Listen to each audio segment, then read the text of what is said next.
Buenas noches, bienvenidos a otro café nocturno de este año 2020. Me encanta cuando se dice año 2020, más que 2020, no sé, es algo que tengo así muy en los adentros, me sale eso, ¿no?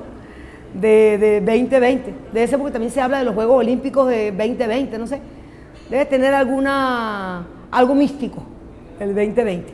Bueno, y hoy nos vamos a tomar un café exquisito porque tenemos una compañía espectacular que yo en lo particular quiero, valoro y admiro mucho. Entonces vamos a saber cuál es el invitado de este café de la noche de hoy. Vayamos entonces.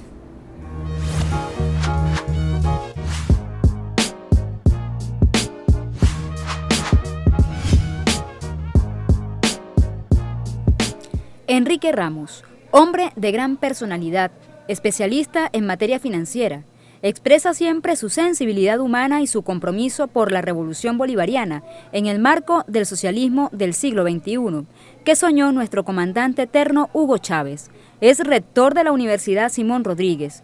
Fue fundador del Instituto Nacional de la Juventud y constituyente por el Estado Carabobo. Además, formó parte de nuestra familia ANTV, cuando fue moderador del programa Voces del Pueblo. Sus luchas se centran en la búsqueda por brindar propuestas al proceso bolivariano que le permitan al país obtener mecanismos económicos y financieros ante el bloqueo total impuesto por los Estados Unidos de Norteamérica a nuestra patria, razón por la cual ha trabajado incansablemente en todo lo relacionado al petro. En una entrevista que le hiciera nuestro canal hermano BTV, expresó lo siguiente: está siendo el presidente Nicolás Maduro. Ha sido un proceso de esperanza para el pueblo venezolano, para ofrecerle mejores niveles de vida, para tener acceso a los bienes y servicios. Para ello, presentó ante la Asamblea Nacional Constituyente 8 proyectos de leyes, en los cuales se han aprobado 7 para fortalecer la economía. De igual forma, Enrique Ramos, en un acto realizado en el año 2014 en la UNEFA, en su 15 aniversario, expresó palabras de agradecimiento al comandante eterno de la revolución Hugo Chávez Frías, diciendo: por la creación de esta universidad se permite el acceso al estudio no solo a los venezolanos, sino a cualquier persona del mundo, ofreciéndoles calidad educativa y garantizando el estudio gratuito. Entre tantos aportes efectuados por Enrique a esta patria de Bolívar y Chávez, nos llenamos de alegría al tenerlo en Café Nocturno y conocerlo más de cerca.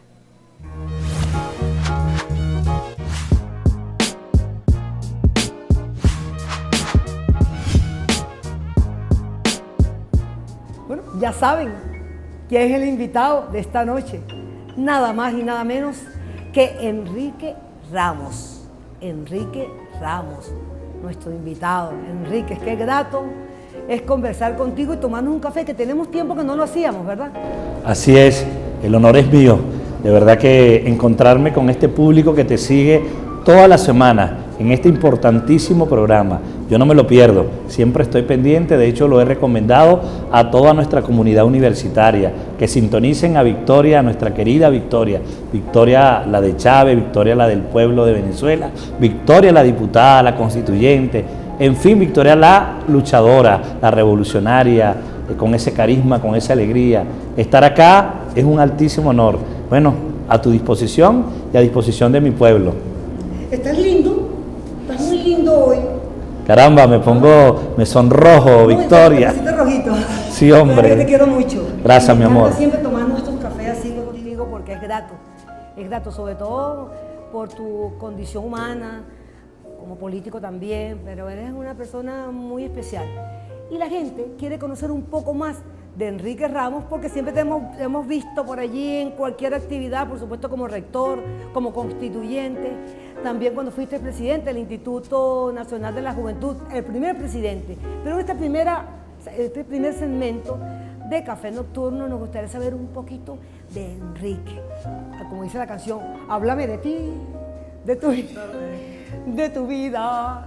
Bueno, tu infancia, Enrique, ¿cómo fue tu infancia? Explícanos, háblanos un poco de eso.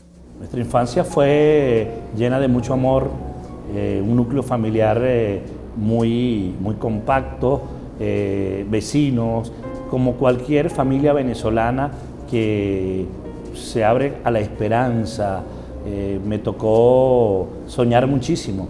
Yo de chamo quería ser actor, productor, ¿no? Ese era mi sueño. Y en la primaria, siempre cuando había una representación en la escuela, estaba Enrique.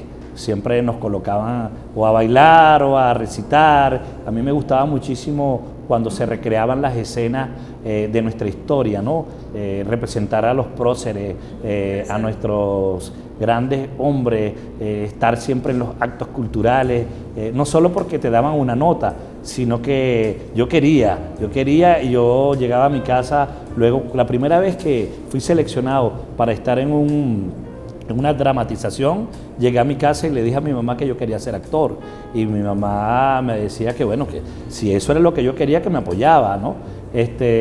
Y bueno, luego me vine a Caracas a estudiar teatro, estudié en la escuela Juana Sujo, luego retorno a Valencia. ¿Tú eres de Valencia? No, yo soy de Oriente, o sea, mi familia es de Oriente, mi mamá es de Suata, estado Anzoátegui, y mi papá, frecuentemente vamos a Suata, pero bueno, por cosas de la vida mi mamá tuvo que venirse a trabajar al centro del país y se estableció en Valencia, y nos tocó, aparte de la familia, hacernos carabobeños, crearnos ahí, estudiar, educarnos. Te decía que por la cercanía que había de Valencia a Caracas, me vine a estudiar teatro.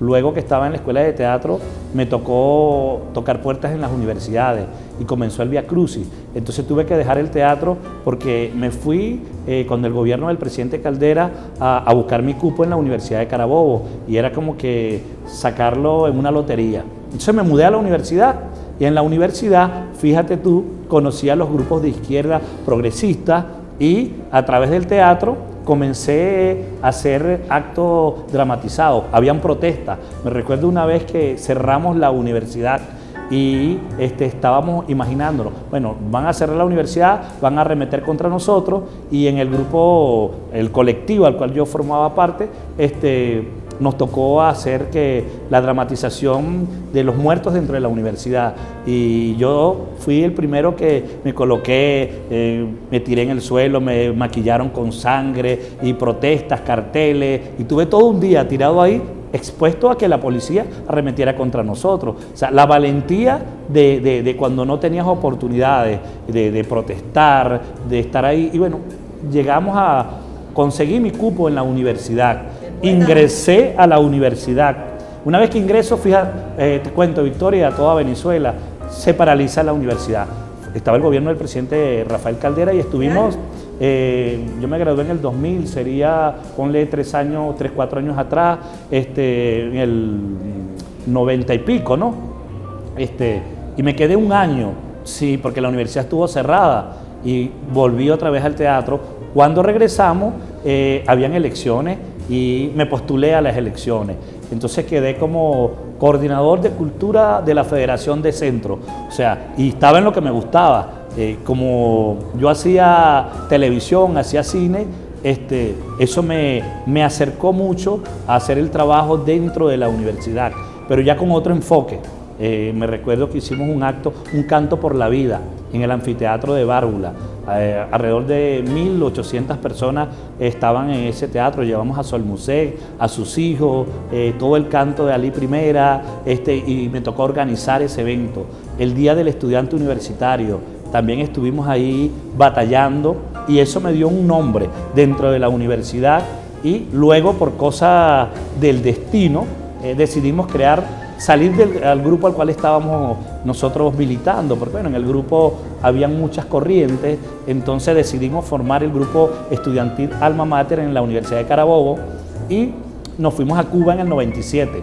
En el 97 había un comité para apoyar a Cuba porque había caído la Unión Soviética, estaba el periodo especial. Luego siempre quisimos viajar para apoyar el trabajo voluntario, y es desde la universidad, desde la federación, desde el grupo de nosotros, que conocimos a una persona a quien quiero muchísimo, y lo digo esta noche, respeto, admiro muchísimo, a la doctora Adina Bastida. Adina Bastida estaba en la UCB, en la Universidad Central de Venezuela, y fue nuestra profesora que nos guiaba dentro de lo que era la posibilidad de viajar a Cuba, para conocer a Cuba, para ir a hacer trabajo voluntario durante un mes en Cuba, pues a través de las universidades. Y se acercó el Festival Mundial de las Juventudes Estudiantes en el 97 y nos fuimos a Cuba. O sea, tuvimos que vender franelas, chapas, hacer verbena, tocar puertas para reunir el pasaje preferencial que nos daban por estar en el comité. Y nos montamos a La Habana, Cuba. Eso fue un aprendizaje. Ahí conocimos al comandante Fidel Castro en un discurso en las escaleras de la Universidad de La Habana. Yo quedé sorprendido. Yo decía, ¿cuándo va a llegar a Venezuela un discurso del pueblo? Porque ya nos habíamos hecho rebeldes. O sea, el hecho de no tener opción, de no ingresar a la universidad, de que de 1001 entraba a la universidad, nos daba a nosotros la oportunidad de que hacíamos vida más en los movimientos estudiantiles dentro de la universidad que en la casa misma, de nuestro núcleo familiar. Y mi mamá siempre adoptó, como yo era de Valencia o tenía mi residencia allá, muchos de los estudiantes venían de otros pueblos cercanos, de otras ciudades, y bueno, vivían en residencia, entonces se iban para mi casa. Mi mamá, que es una consentidora, los cobijaba todos. Allá llegábamos a veces 6, 8, la mamá de todos. Estuvo reciente en el 92, el 4 de febrero, entonces nos tocó, estaba Florentino Duarte, Roraima Sánchez, hicimos ese grupo, Cheo, y se llamaba Alma Mater. Desde ahí comenzamos a cultivar una gran familia. Hoy muchos de la familia, de los hijos de esos hermanos, nos dicen tío. O sea, nos sentimos como familia. Pasó el tiempo sin darnos cuenta, y bueno, luego fuimos a la calle, porque nuestro mundo, mi mundo se dio en la universidad, justo en la universidad, y me alejé un poquito del teatro, del cine, pero hacía teatro y cine en la universidad, pero bajo otro concepto de protesta, de rebeldía, y bueno, aquello nos llenó demasiado. Fue una vida estudiantil activa. Yo decía que más de 30.000 estudiantes, 40.000 estudiantes que tenía la universidad, todo el mundo conocía a Enrique. Tú llegabas a la Universidad de Carabobo, llegas a la Universidad de Carabobo y preguntaba, porque bueno, fui consejero de facultad del centro de estudiantes, fundé el grupo, hacía teatro, hacíamos deporte, peleábamos con los profesores. El mundo se dio, nuestro mundo era en la universidad. Excelente. ¿Te graduaste entonces? Claro, yo me gradué de Educación Comercial en la Universidad de Carabobo, que es la facultad de Educación, es escuela y facultad, la única universidad, y es la facultad más rebelde. Y luego me inscribí en Administración Comercial, porque bueno, el mundo era la universidad, claro, y estábamos ahí. Pero ya vamos a hablar, disculpa, Enrique, vamos a hablar de ese tema en el segundo segmento, porque además te apasionan, estamos porque además... Es la parte de la vida. Y mira, este programa se está grabando hoy día de mi cumpleaños. Claro que sí. Hoy está de cumpleaños Enrique Ramos, pero ya vamos a seguir hablando más de Enrique porque nos están haciendo señas. Corte. Ya. Café, ¿te gusta con poco azúcar? Con poco azúcar. Con poco azúcar. Ya regresamos.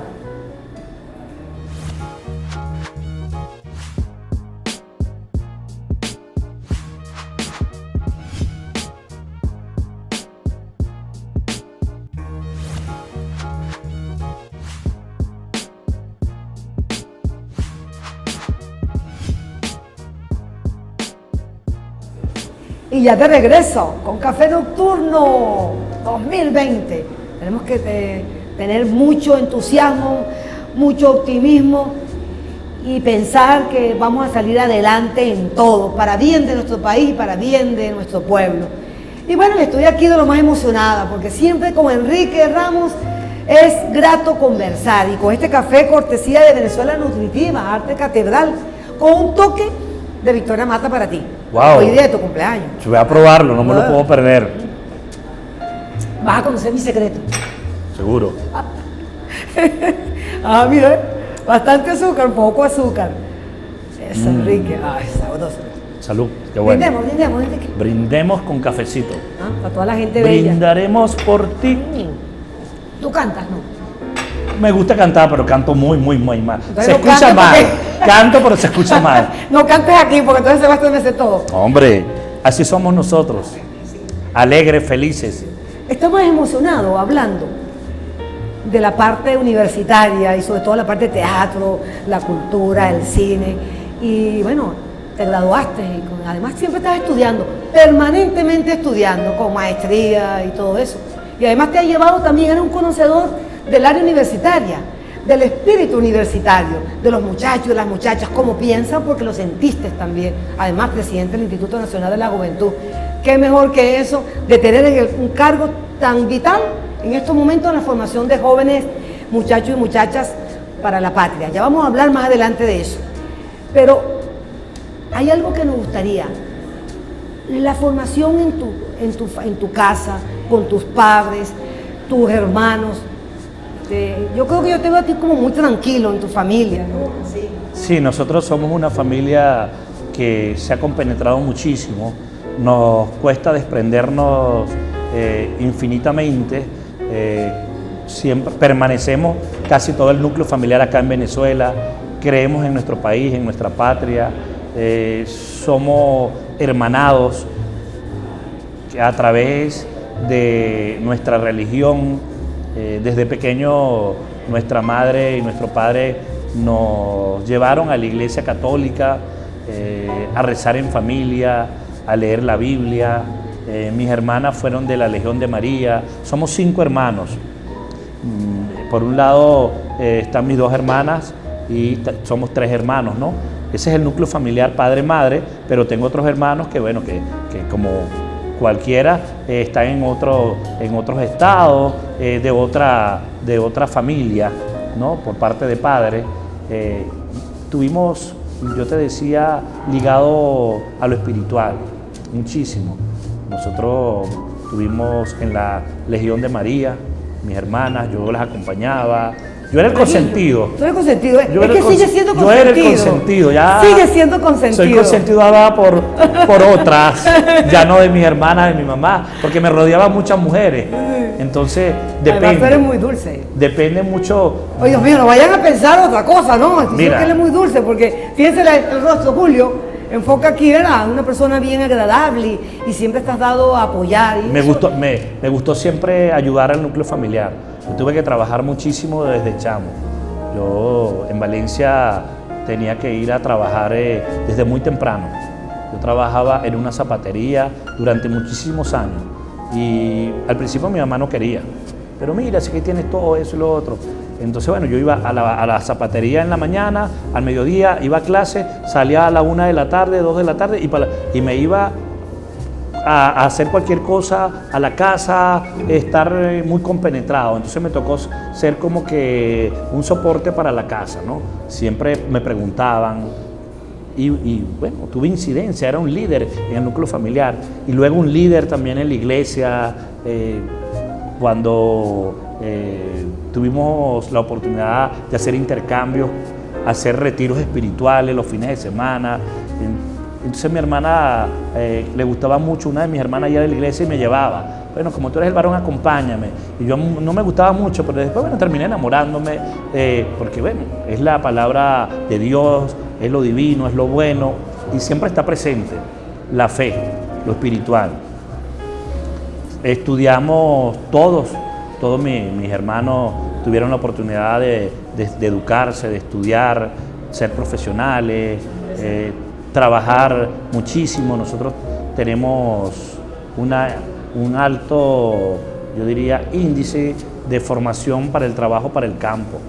O sea, mi mamá nació yo te dije, en Oriente, en Suata.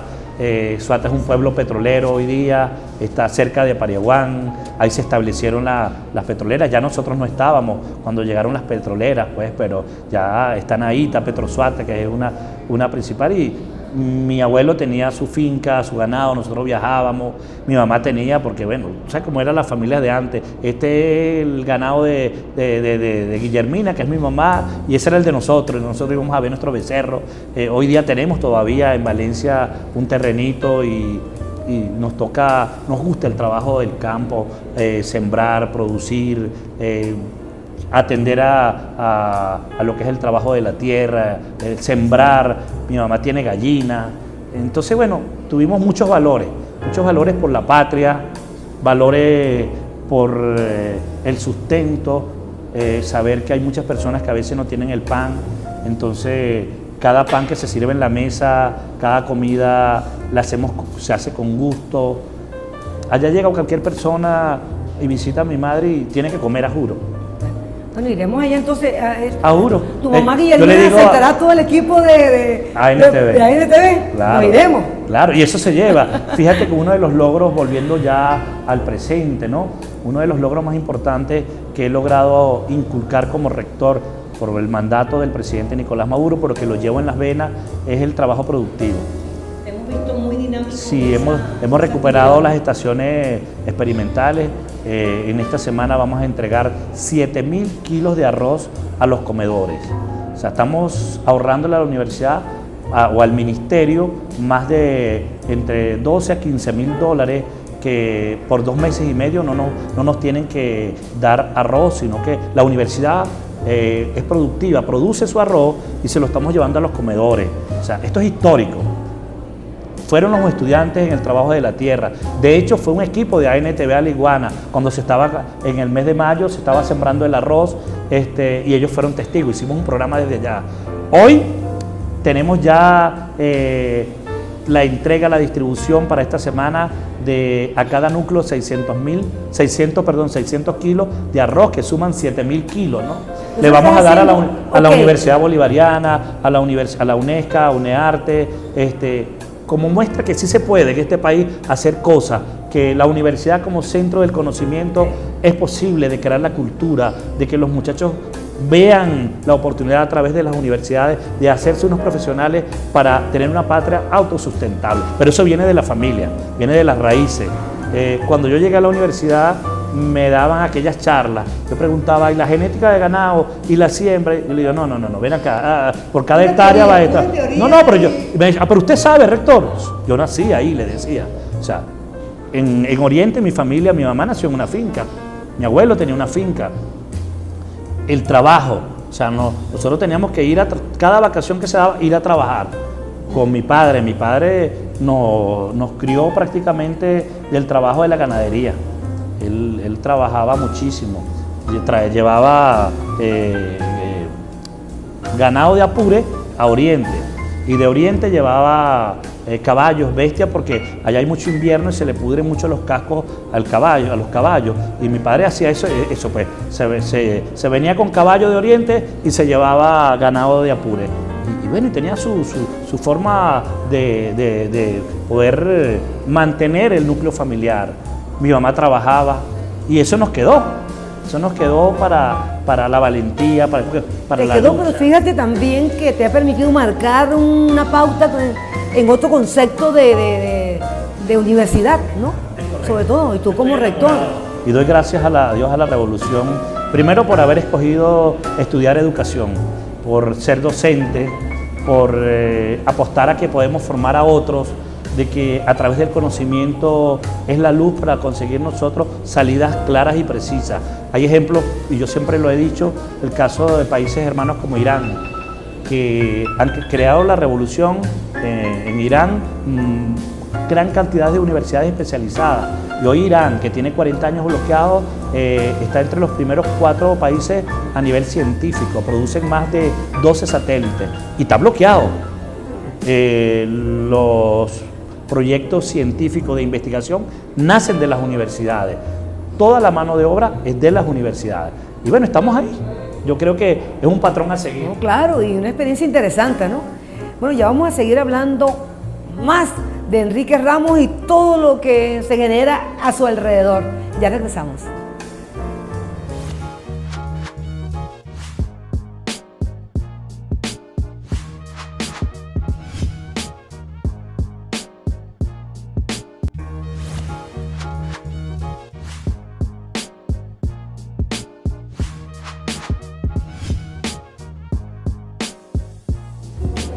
Y ya de retorno con Café Nocturno y con la grata compañía de Enrique Ramos, rector de la Universidad Simón Rodríguez, fue presidente del Instituto Nacional de la Juventud, constituyente por el Estado Carabobo, le gusta el teatro, bueno, además que siempre anda en constante actividad.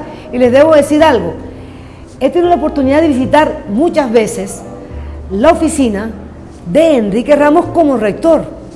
Y les digo, siempre hay allí gente. Siempre hay, que si no hay unos alcaldes, hay unos embajadores, hay unos rectores. Siempre tienes actividad. Nunca está sola esa oficina. Pues fíjate que eso nos lo enseñó nuestro comandante Hugo Rafael Chávez Frías. Nosotros llevamos el sello.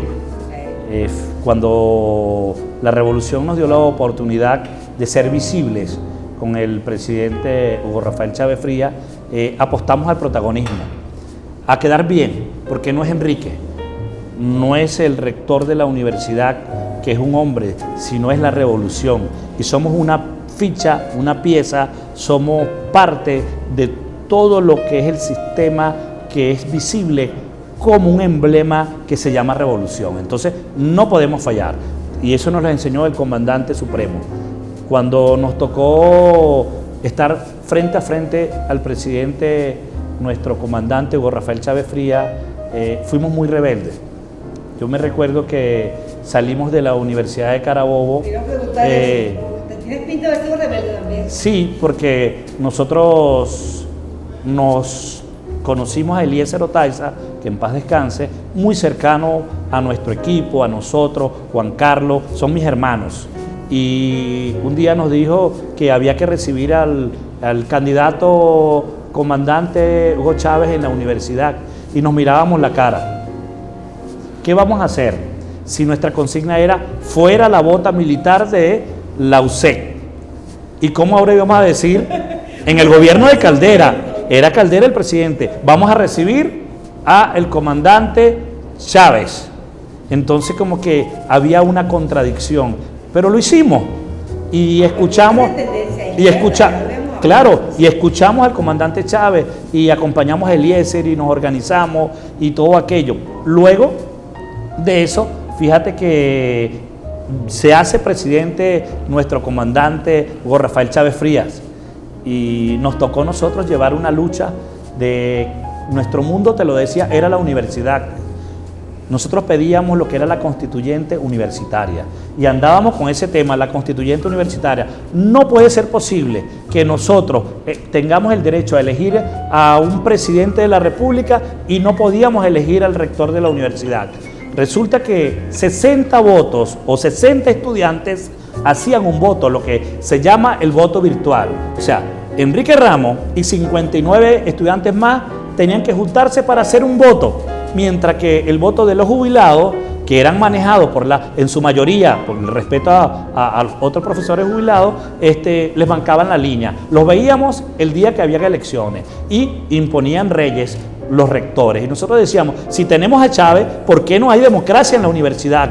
Y peleamos con lo que era el proyecto de ley de educación superior, el PLES, que en el gobierno de Rafael Caldera los diputados del Congreso habían aprobado en primera discusión, proyecto de ley de educación superior, el PLES, que no era más que una semiprivatización a la universidad. Nosotros decíamos, no podemos nosotros exigirle al pueblo, donde no hay sueldo, donde no hay nada, que tenemos que pagar casi que por encima de la cesta básica, hoy el derecho a estudiar en Venezuela petrolera. Y salimos a la calle y peleamos. Ahí me conseguía a Berroa, al vicepresidente Tarek Aizamir, a Carlos. O sea, a nivel nacional hicimos un gran equipo y salimos a pelear. Entonces, como no veíamos, se llamó a la constituyente y no veíamos que nos daban respuesta para transformar las universidades, yo me vine a Caracas y en el programa, no se televisaba en aquel momento, el programa de los domingos del presidente Hugo Rafael Chávez Frías, nos apostamos con unas pancartas y venía la caravana del presidente Hugo Rafael Chávez Frías y nos paramos. Queremos la constituyente en las universidades, y había terminado el programa y el presidente me dice, tú muchacho, ven acá.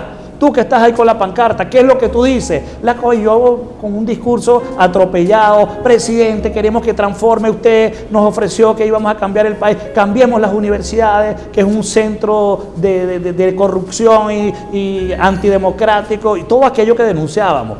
Queremos la constituyente. Yo quiero que este muchacho hable en el próximo domingo en el programa Aló Presidente.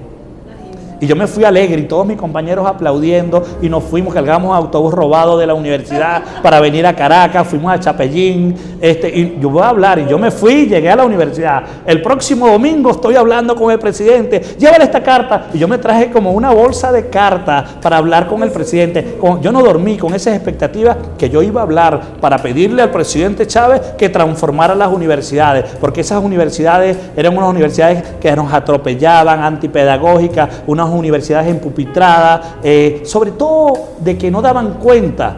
La Universidad de Carabobo para aquel momento manejaba un presupuesto más alto que el estado del Tamacuro, que el estado de Amazonas, o sea, muchísimo dinero, y ellos con las fundaciones, hay una fundación Egre Amigos, hacían y deshacían y no daban cuenta, y nosotros, eso nos indignaba, y resulta que me vine el domingo, Victoria, y a toda Venezuela, y no me dejaban hablar. Usted no está en pauta.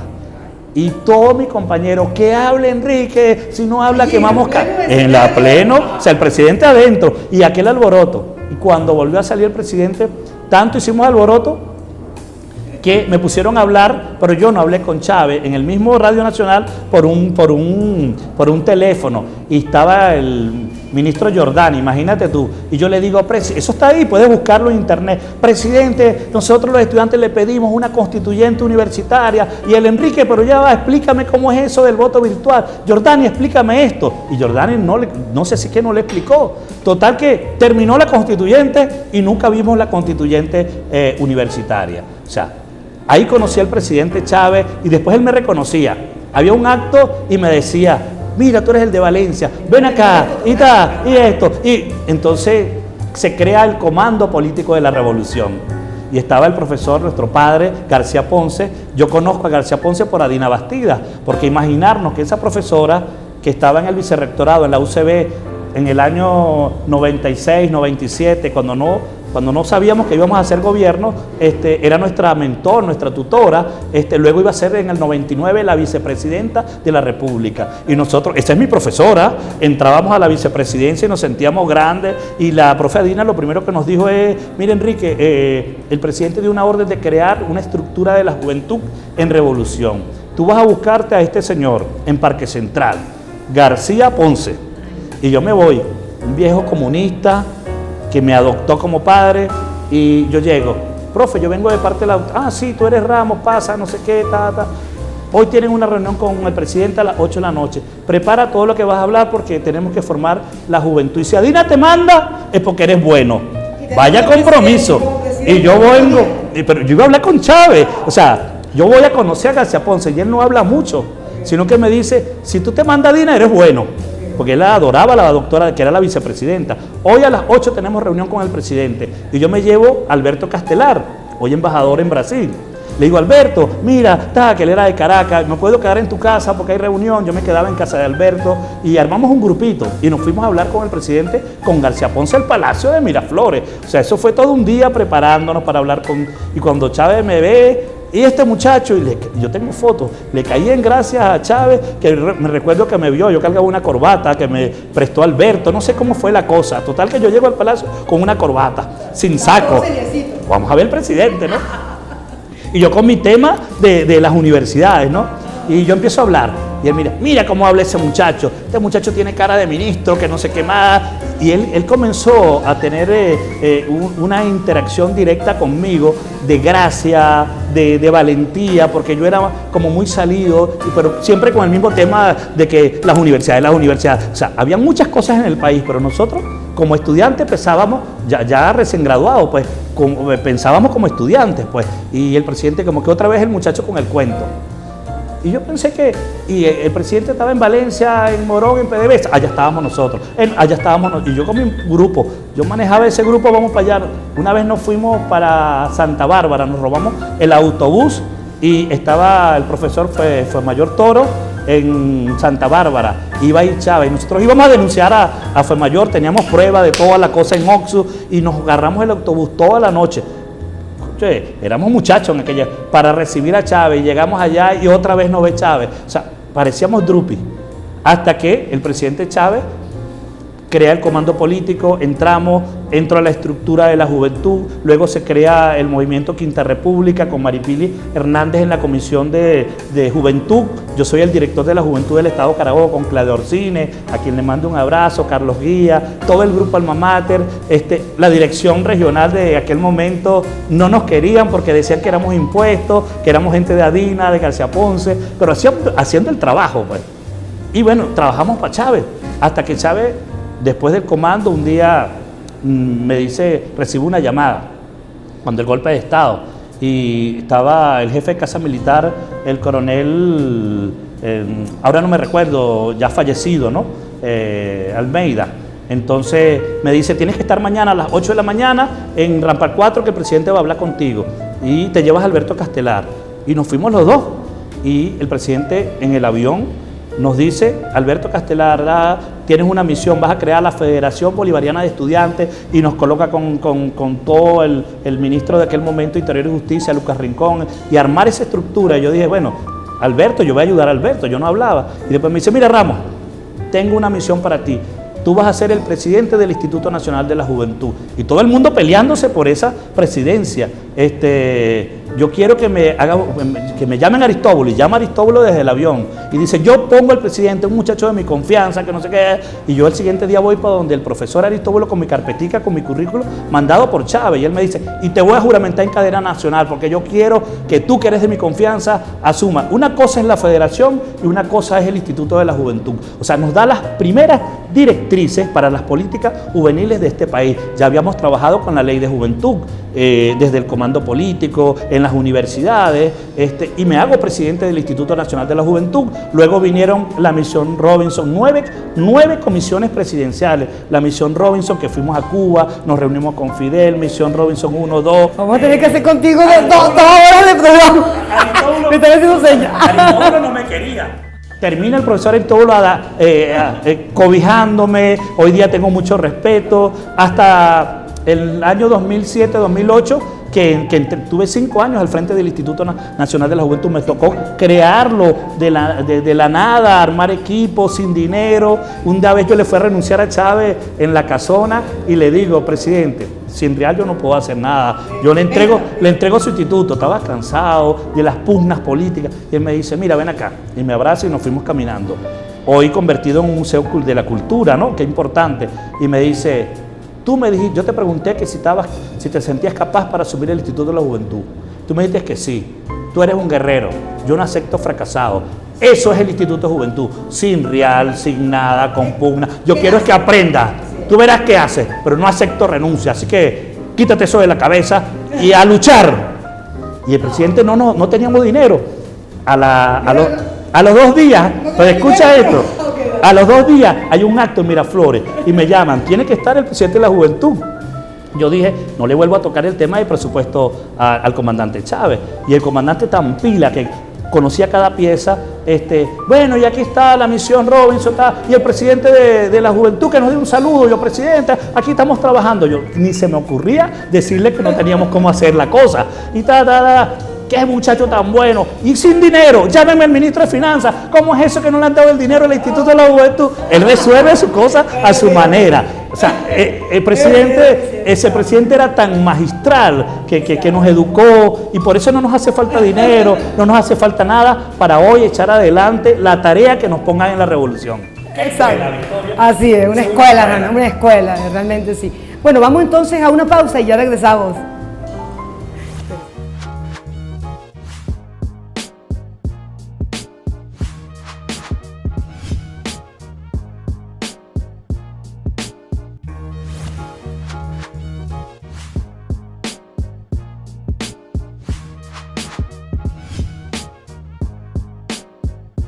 Estamos tomándonos un café delicioso, y qué mejor que con Enrique Ramos, ¿eh? Efusivo, emotivo, dulce, por dentro y por fuera, parece que sí, ¿no?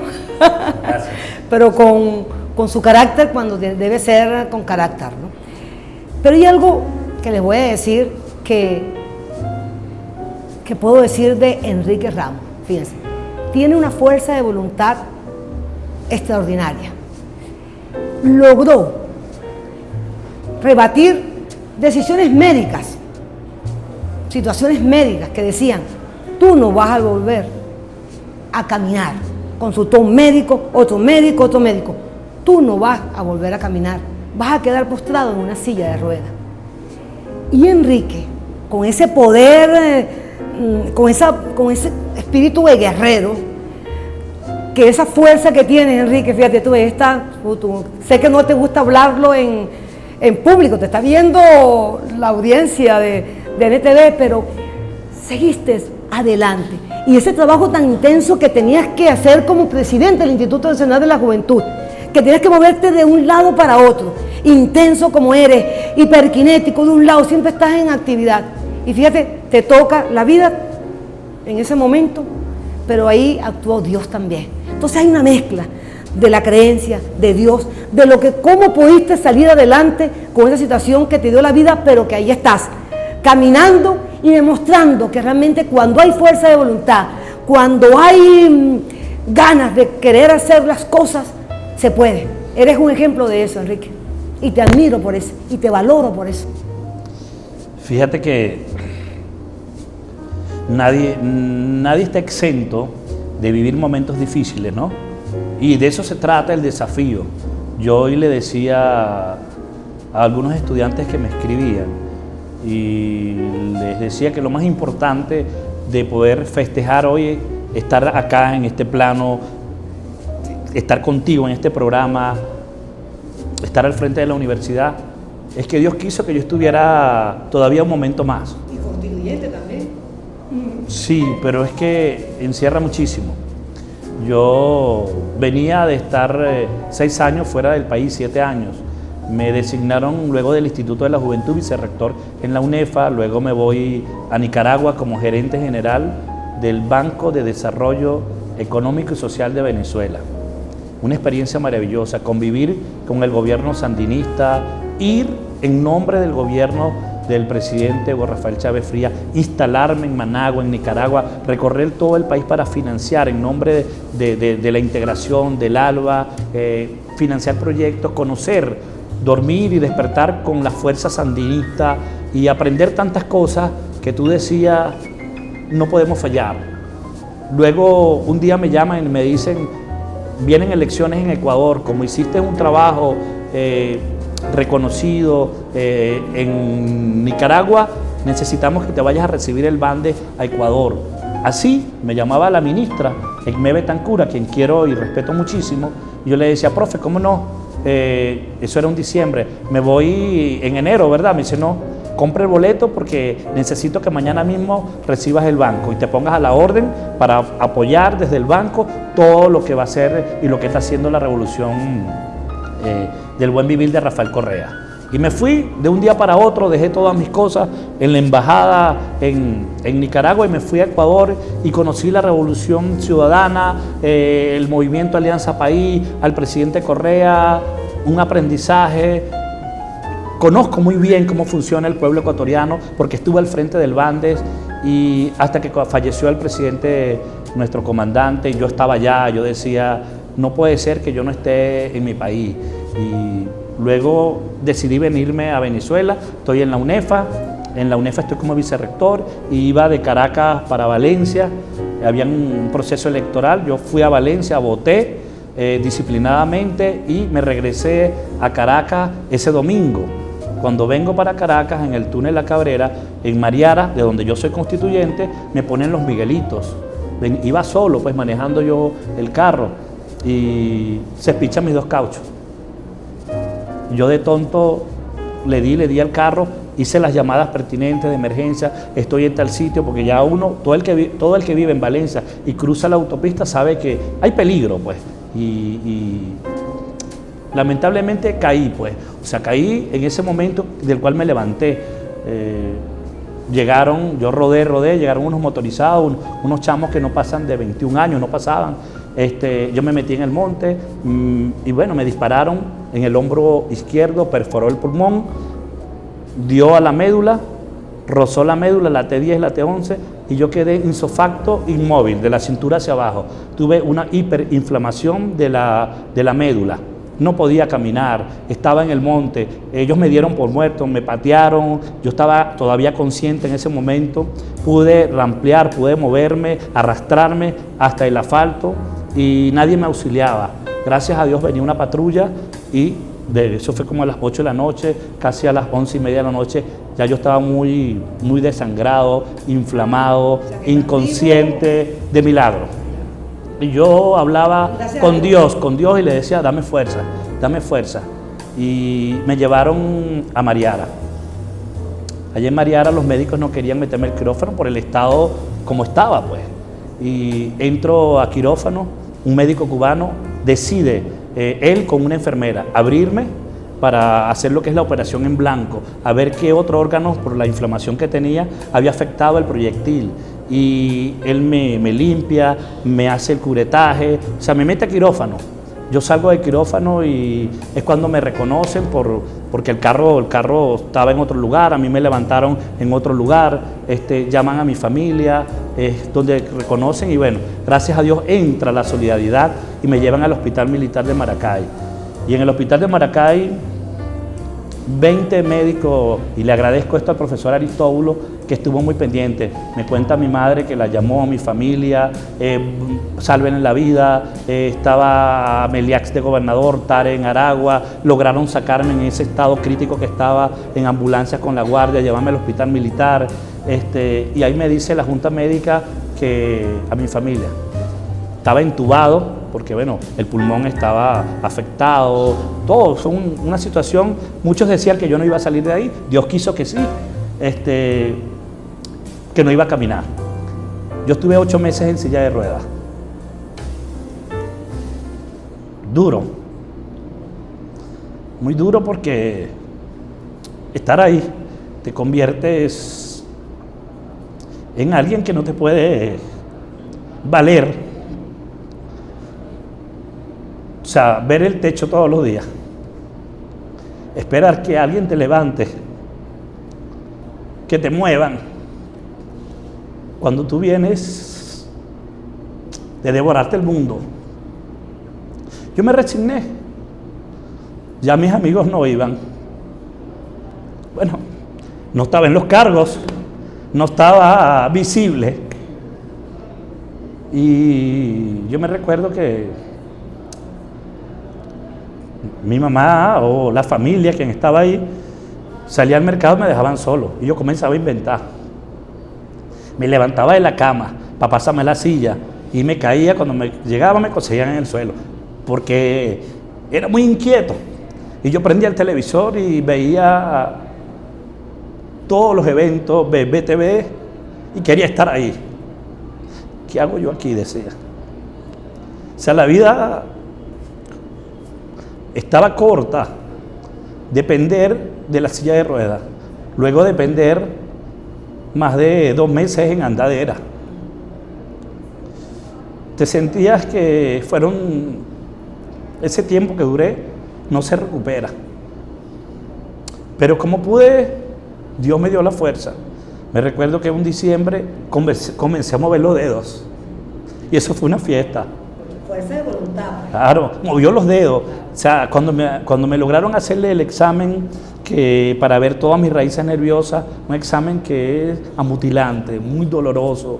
O sea, todo, desde la punta del dedo hasta el último cabello, a ver si todas las raíces nerviosas tenía. Y la doctora me dijo, no sé, tú vas a caminar, depende de no sé cuándo, no sé si es en 1 año, en 2 años, no sé, porque tienes las raíces nerviosas bien.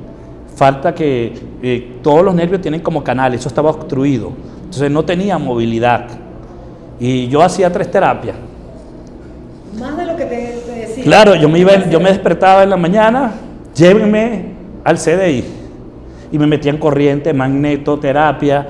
Y después iba otro cubano a la 1 de la comida, a la 1:30 de la tarde, hacemos otra, y después en la noche pagaba otro yo, porque yo le decía a mi mamá, yo quiero caminar.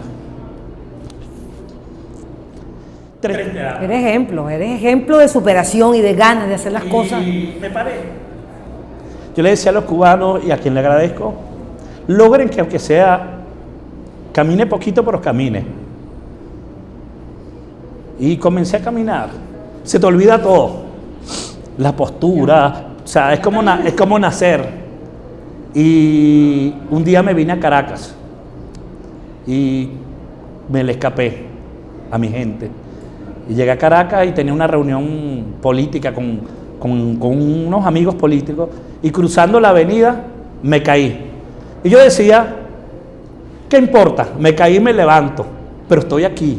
Y los dolores en la columna todavía son muy duros. Aprendí a vivir y aprendo a vivir con el dolor, pero cada momento que tenga es para hacer grandes cosas.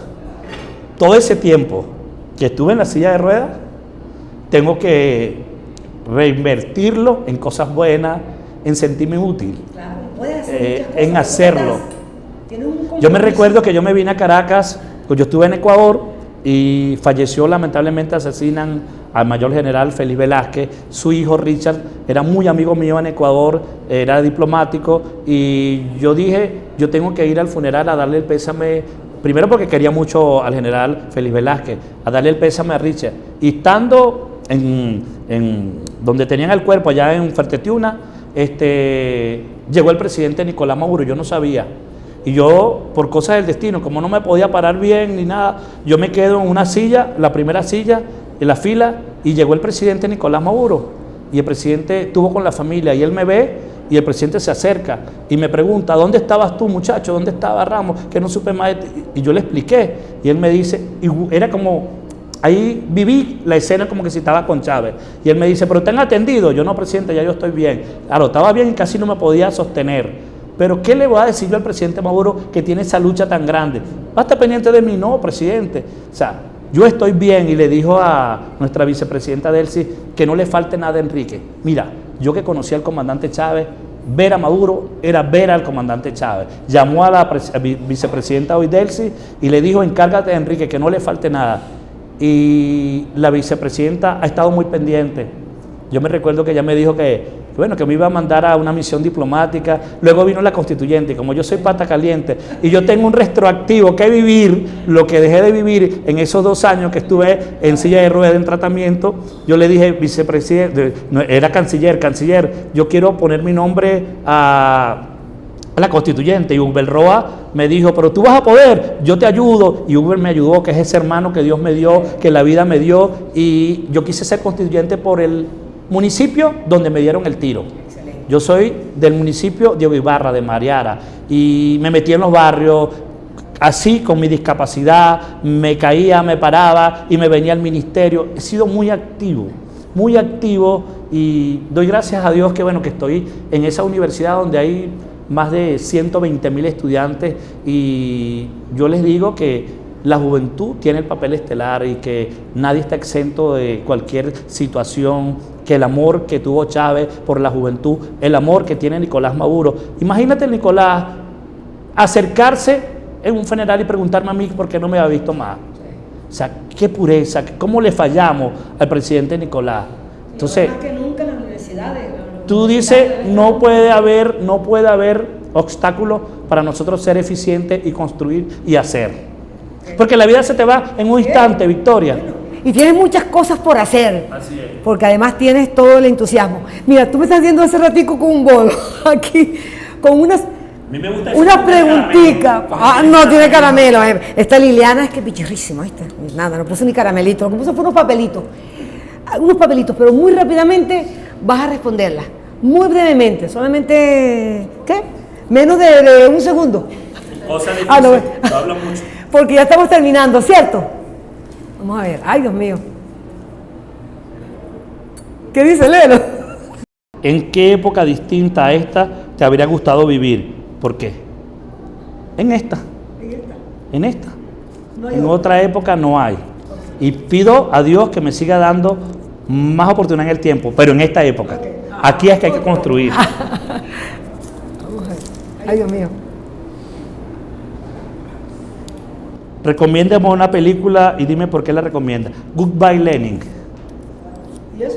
La recomiendo porque creo que es una historia de una revolucionaria que entra en un estado de coma y que sus nietos no le quieren decir cuando había caído la revolución y le montan todo un mundo de fantasía, pero ella seguía viva, o sea, ella se recupera a través de la fuerza de la revolución. Goodbye, Lenin. Ok, lo tenemos en cuenta. Y le gustó lo del gol a Liliana, ¿viste? Ajá. Rápidamente, para decir no alcanza, nos quedan dos. Una. Recuerda cuál fue el mejor consejo que te dieron tus padres. Sé tú, no aspires más de lo que tienes. Sé alegre y conforme y vive a plenitud con lo que tienes. No busques más, sé tú. Por eso yo decía, si me toca estar en una silla de ruedas toda mi vida, voy a ser un gran pintor, un gran escritor. Eres pintor, eres escritor, eres de todo, porque hasta escritor eres, has escrito libros y todo. Cuénteme un secreto, algo que no le hayas contado a nadie. Que nadie lo sepa. Ey, por favor, apaguen las cámaras. Yo no sé guardar secretos, todo lo digo. Pero el secreto A voces. que yo te puedo contar es que estar indefenso, no valerte por ti mismo. Eso solo me lo decía cuando lo vivía. O sea, que tengas que esperar que alguien te quite desde tu ropa interior para bañarte, para cambiarte, no te puedas mover. Eso no se lo deseo a nadie. Ese es mi secreto que hoy lo hago público. O sea, piensa siempre en grande, piensa que no hay barrera. Hay que vencer las barreras. No tienes que ser uno más. Piensa grande y acertarás en grande. Sé optimista y sé feliz con lo que tienes, con ese zapato, con ese reloj, con esa camisa. Si no tienes reloj, sé feliz. Qué cosa tan bonita ser feliz. Ok, así es. Enrique, como estás de cumpleaños, Venezuela Nutritiva, Arte Catedral, te ha obsequiado esta tortica. ¿Ah? Un deseo antes de comerte un pedacito. Que todos los que cumplen años en esta tierra tengan un pedazo de torta o una torta o un cake, como dicen en Nicaragua. Yo peleaba en Nicaragua, pero le decían cake, le decían no sean gringos. Entonces, que tengan la oportunidad de que alguien les regale el día de su cumpleaños una tortica como esta. Eso es lo más grande. Y yo le quiero agradecer a este equipo, que aunque no me cantaron cumpleaños, me lo como. Bueno, pues está yendo cumpleaños. Ajá, vamos a ver los cumpleaños. No, feliz. Gracias, Enrique, por esta grata compañía. Ay, Dios mío, pero eso no son casi de recla. Ya como se sube feo, oye. Sabrosísimo. Gracias, mi gente. Realmente grato. Gracias, Enrique. Sé de tu agenda bastante fuerte y de haber venido acá a compartir con nosotros hoy justamente el día de tu cumpleaños. Un abrazote, se les quiere y hasta el próximo Café Nocturno por ANTV, señal del pueblo legislador. Se les quiere. ¡Mua! Te quiero. Gracias, mamá.